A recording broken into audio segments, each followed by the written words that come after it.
Hello, welcome back to Madrona's Pulse Teachings. I am Iris J, and I'm going to talk about the astrology forecast for the week ahead. I hope that you're doing well. We are getting pulled into our first eclipse, which is on September 17th/18th, depending upon where you are. So I am going to talk about the astrology from the 9th to the 15th. I don't know about you. I need my cheat sheet here for dates because it has been a whirlwind. If I didn't say this in my last video, but if you're new to my channel, you will see that I am not in my usual setting with the nice evergreens in the window behind me. That's because I spend part of the year in my kind of rural life, and now I'm in my urban rhythms. I'm clearly still adapting because I sat down to make this video and I thought to myself, no, I think it'd be nice to talk with them outside on my deck. And my deck is in BC, so that's where I'm at. It's a whirlwind. I hope that you are doing well though. And we have a pretty dynamic week ahead. Okay, so I mean, on the one hand, we already know it's a dynamic week because we're in eclipse season, and eclipse season is a dynamic season. It is bringing up stuff, it is changing, it is karmic, it is internal and external. It can be very small internal shifts, it can be very large internal shifts, external shifts. It brings stuff up. Okay, I have two videos on the eclipse season and then one on the Pisces lunar eclipse, which were kind of, this week is really pulling us towards that. Because again, I'm going to talk from the 9th to the 15th. So then this week is going to end, and we'll have those kind of 2 days really pulling us into the next lunation, which will be that full moon, which will be the partial lunar eclipse with the super moon. So what's pulling us into there? And it is a dynamic week. So first thing is that we start this week off with the sun coming out of its exact opposition with Saturn. Okay, so Saturn is retrograde in Pisces and the sun is moving through Virgo. And so, the sun is separating from Saturn, but you could still be feeling as we start this week off, that kind of Saturn message, which potentially is a push and pull on our energy, on our drive, on things coming up around needing to shed or needing to even reroot ourselves a little bit, and the way that we're negotiating those kind of bigger conversations with a planet like Saturn. And yet what's going to happen, this is a Jupiter week, what's going to happen is as the sun comes out of that opposition with Saturn, it comes into a square with Jupiter, okay? So that's going to be building this whole week, but it's going to be exact on September 20th. And that is going to be with Jupiter in Gemini at 20 degrees and the sun in Virgo at 20 degrees. And that is going to be a square. And so there it's interesting because the sun is coming out of that conversation with Saturn, moves into this square with Jupiter, and then it's going to move into its opposition with the moon for the full moon, which is also going to be in opposition with Neptune, and eventually move in also to a trine with Pluto. Okay, so there's a lot of conversations going on with that transiting sun, with what we're feeling come up in our identity and our vitality right now. And as that sun is talking to Jupiter, ultimately this is wanting expansion. Okay, ultimately this is wanting, and this is important because that Jupiter potentially had a bit of a rough time in parts of August when Mercury was retrograde. Mercury is not only direct, but Mercury is moving into Virgo this week as we start, and it is going to move out of its shadow. So by the time that we have the sun squaring Jupiter, Mercury will be out of its kind of retrograde shadow, and there will be movement of our ideas, of our understanding, of our insights. Now, with the full moon eclipse, some of that movement might come to a bit of a standstill, and we might need to actually surrender to kind of other states of knowing, of being. Again, great for art practices, dream work, all of that kind of Neptunian, Piscean realms. But before we get there, the sun is square Jupiter and Mercury is moving with that. On the 12th of September, it'll be out of its shadow. It'll be at 5 degrees of Virgo. And so that's when we might have a little bit more clarity around our path. And this Jupiter says, yes, there is more clarity. Let's do this. Let's go big, right? And then we go into the eclipse and we might forget some of those ideas. And if that happens to you, it's totally okay. Don't worry. They're not forgotten. They're going to come back up in a new form because Pisces has things to say to us. But really leaning into what you're feeling. Also, it is a square. There could be a bit of push and pull there between what feels like it wants to expand in our lives. And our sun has just come out of talking with Saturn. Are we ready for it? Does it make sense? Is it realistic? These are some Virgo questions that sun wants to ask. And Jupiter there, especially now that Mercury's direct, it kind of just wants to say, yes, it is. And yet Mercury's direct in Virgo and also wants to kind of know, well, how is it going to work?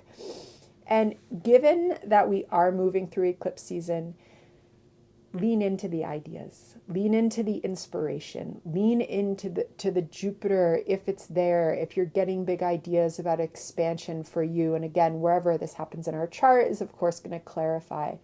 Lean into it knowing that it's probably going to shift. It's probably going to change because that's what eclipse season is for. And let's remember that Pluto is retrograde and in Capricorn. So there's a lot of shifts and endings and new beginnings going on, but leaning into that Jupiter energy, because then after the sun moves on with its square with Jupiter this week, we come into Venus talking with Jupiter. And this is a lovely trine. So Venus is in Libra. Venus has been in Libra, and we have had quite a bit, and there's been a lot of folks commenting both here on YouTube and also in Patreon about some tensions and one-on-one dynamics coming up.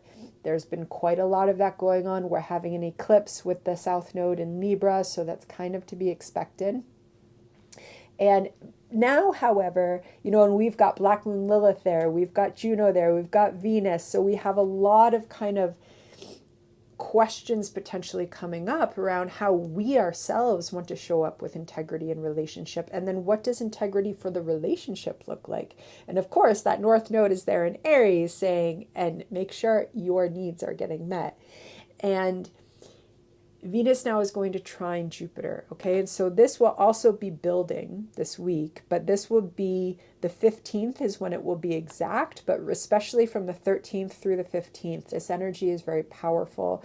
It's at 20 degrees, that Jupiter, 20 degrees of Gemini, Venus at 20 degrees of Libra, so this is air energy. So this is also wanting to support the expansion of, especially if your values have been under review, if you have been really looking at what's important for you, what brings your own sense of life and self and relationships into a harmony that is really nurturing and bringing beauty into your life. Jupiter wants to expand that with ideas. It's also really bountiful, creative energy. And just feeling that, welcoming it.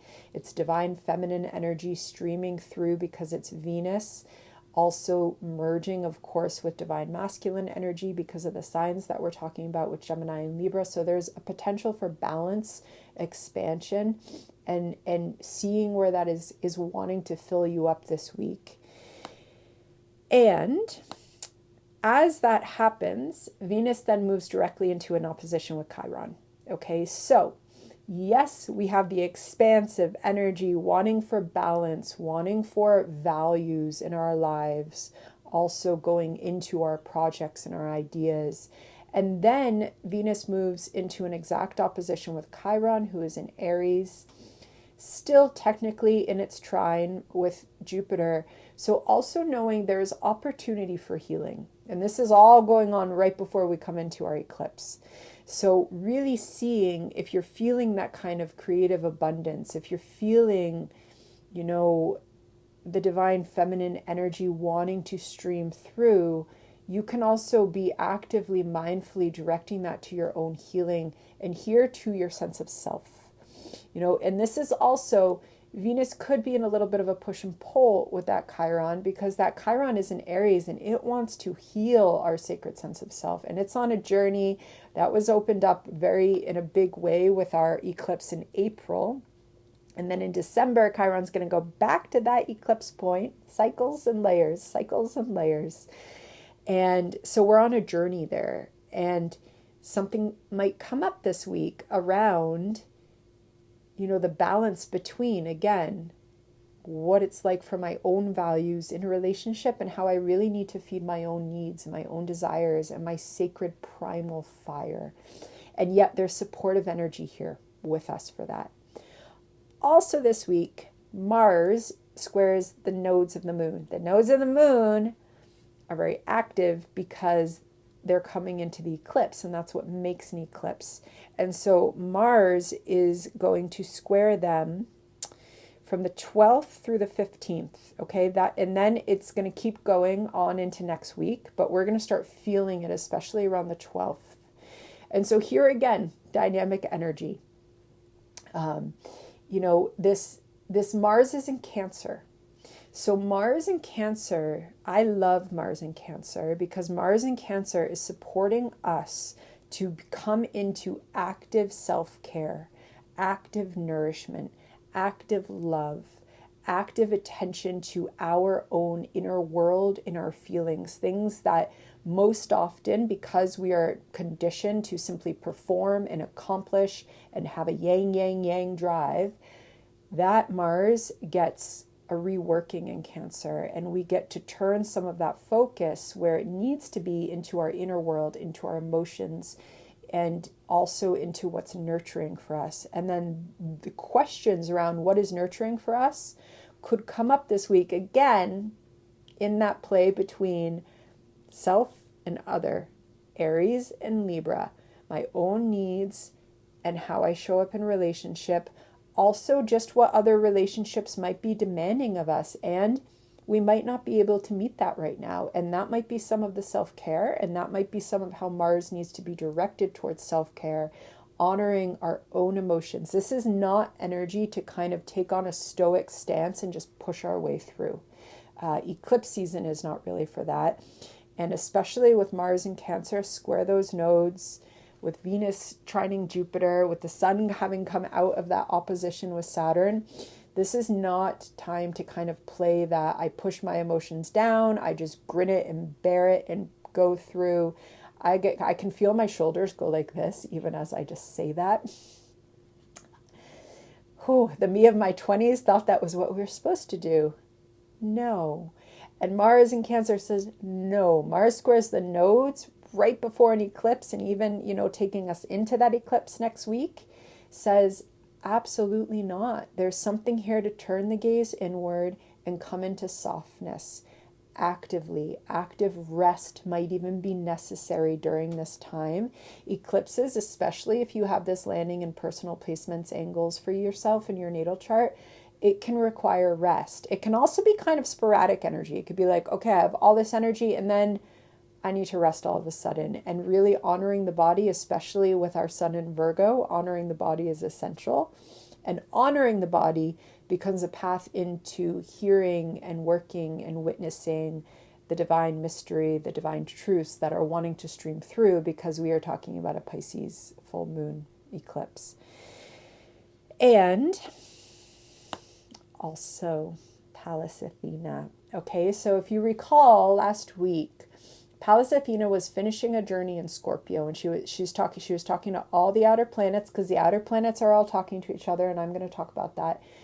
And Pallas Athena was opposite Uranus, okay? And now she's moved out of Scorpio and she's in Sagittarius. And she still is talking to the outer planets, and yet she's moved on, so it's not as exact as it was. And she is going to be talking to Sedna this week. So Pallas Athena is going to be in Sagittarius, which she in Sagittarius is actually lovely, lovely, fierce seeker energy. Fierce, it's like the light gets turned on around what inspires us. What do we want to learn? What do we want to bring into our life? What do we want to take a course in? What do we maybe want to teach even? What do we want to write that book about? What do we want to do that video about? It's fierce seeker energy. It's a fierce fire that is deeply passionate. And she's opposite Sedna. Okay, so Sedna, I will actually link a video on Sedna below in case she's new to you, but she is very, very far away. Okay, like we tend to think of Pluto as our kind of farthest planet, dwarf planet that we work with. Sedna is very, very far away. She is a galactic energy, and she is recently come into Gemini. Okay, and she's been talking with Pluto, and they're in a very big conversation. I'm going to make a video just on that conversation because it's with us for a while. But Sedna is ultimately about incredible transformation that comes from archetypal wounds. And she's talking to Athena in Sagittarius. And, you know, archetypal wounding typically shows up as trauma, definitely early childhood trauma, very significant, what in a clinical world is referred to as complex trauma. And archetypal woundings, meanings that it's something that resonates in a way that fits into this kind of deep energetic pattern.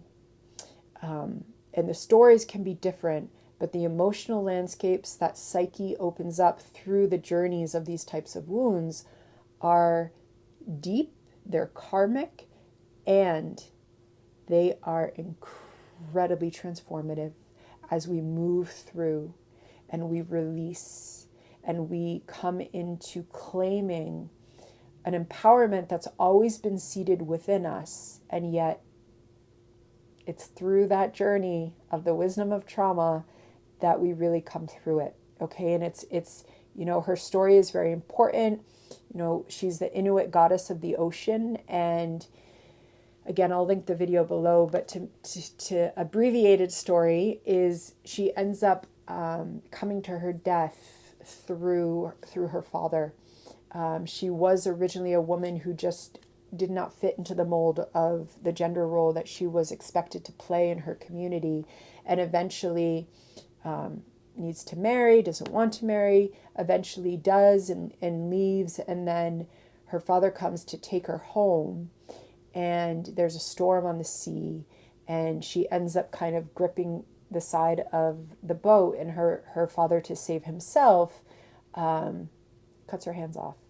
And she falls into the ocean, of course, and as she falls back into the water, she transforms and she becomes the goddess of the ocean, and her digits become the great creatures of the sea, the whales, and all of the wisdom that whales have. And in the piece about Sedna, though, is a lot of times in astrology she kind of gets just talked about in terms of betrayal, and that's her archetypal wound, but she's about the depths of self and transformation that wound actually becomes an alchemizing agent and catalyst for her to transcend.